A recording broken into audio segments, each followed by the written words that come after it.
president is making it very clear to both Canada and Mexico that the United States is no longer going to be a dumping ground for illegal deadly drugs and illegal human beings. And you saw President Sheinbaum already conceding in putting 10,000 troops, permanent troops, I would add, not temporary, Mexican soldiers on the southern border to deter some of that illegal migration. So the president will continue to have these negotiations. I won't get ahead of him. He's also going to make sure that Secretary Bessent, soon to be Secretary Lutnick, and Secretary Rubio are deeply involved in these negotiations as well. Steve.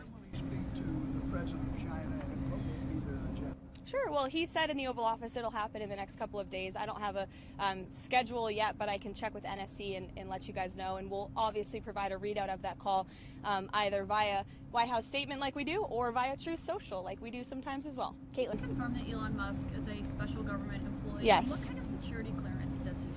I can confirm he's a special government employee. I can also confirm that he has abided by all applicable federal laws. As for his security clearance, I'm not sure, but I can check back with you. Did he pass a background check, do you know? I don't know about the security clearance, but I can check. And do you know about anyone who's on his team that was at USAID this weekend or at Treasury Department, whether they also have security clearance? I don't know, but I can check on that for you. Sure. I want to ask about the hostage deal. We saw people coming out of Gaza alive because Trump managed to get this deal done. Yeah, that's right. And it was very emotional for people in Israel. Prime Minister Netanyahu is coming here tomorrow. He might not want to go through with the second phase of the deal. What do you think President Trump would like to happen? Well, I'm not so sure that's true.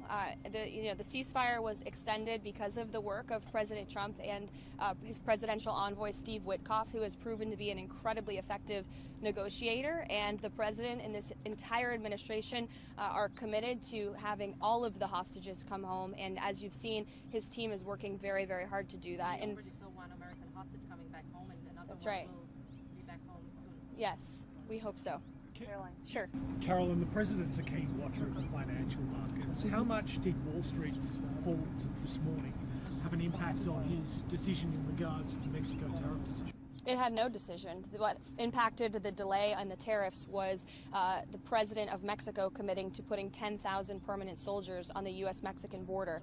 The president cares about American lives. And as I just said on television, there's a lot of talk about the markets. There's a lot of talk about, the cost of goods. This administration is wholeheartedly committed to bringing down the cost of living in this country. You see that through deregulation, through the energy actions this president has taken, and also through his commitment to cutting taxes. But when it comes to the cost of an American life, I think for those of us who have children, there's not enough money in the world to bring back the lives that have been lost because of the illegal drug and border crisis. And the president is committed to ensuring that Canada and Mexico and China understand that the United States is not going to be a dumping ground for illegal fentanyl that is killing young people in this country. It's the leading cause of death amongst those aged 18 to 34. And that's the president's #1 priority, is protecting American lives. Can you talk more about the first call that President Trump had with Prime Minister Trudeau this morning? What were some areas for potential negotiations and any bottlenecks?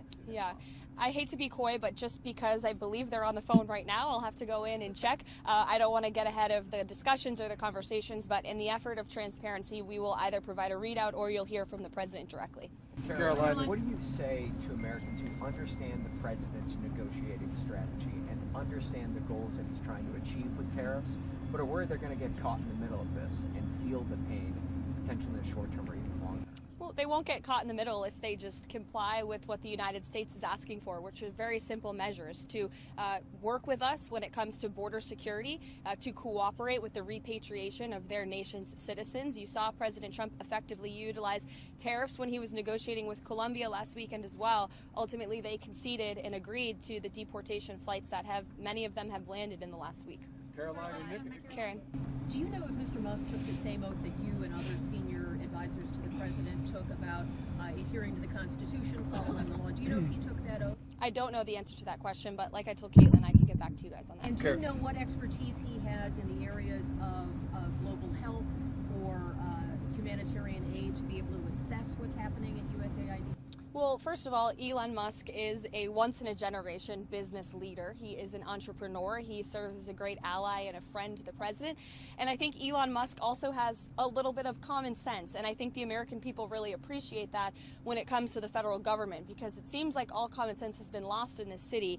And that's what you see when you look at USAID. I know Secretary Rubio made some comments about how he will be acting as the director over that agency. And here's the reason why Elon Musk and others have been taking a look. Because if you look at the waste and abuse that has run through USAID over the past several years, these are some of the insane priorities that organization has been spending money on.